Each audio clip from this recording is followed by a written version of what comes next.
But in May 1959, Shenandoah Downs, as it was called, opened its doors with state-of-the-art facilities, the first made-for-night racing track in America, and with a 5-furlong track, Governor Underwood cut the ribbon. It had everything, from an 800-seat restaurant to over 1,000 horse stalls, room for 18,000 fans. The racetrack hit its stride slowly, making just a few $1,000s that first year, but Bob Levitt managed the track masterfully, taking care to listen to the townspeople who, over the years, had become wary of out-of-state racing men. Often, some of the townspeople, like Bill Perry, were appointed to the state's racing commission, and they had the power to grant the all-important racing days to the state's 3 racetracks.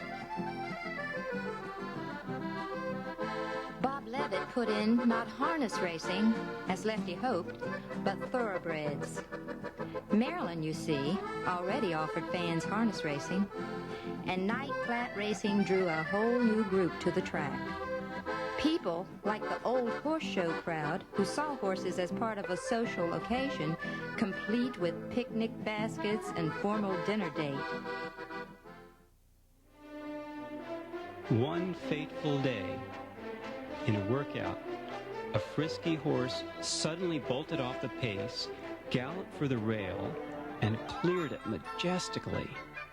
Tommy Smith, the rider, later learned about this horse and bought him for a friend at a bargain price.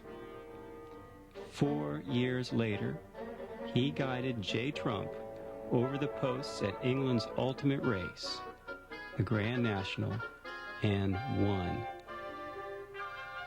The 2 Charlestown tracks and double dipping at the Maryland tracks helped give jockey Jesse Davidson the title as the nation's winningest jockey.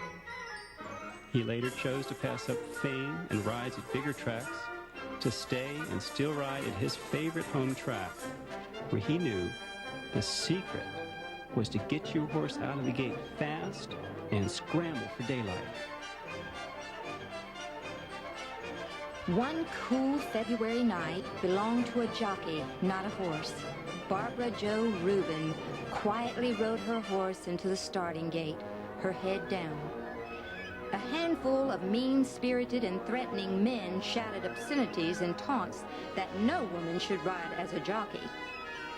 She rode her race. Barbara Jo rounded the track to victory and onto the covers of the country's largest newspapers and magazines. The first woman jockey to win a race, right here in Charlestown.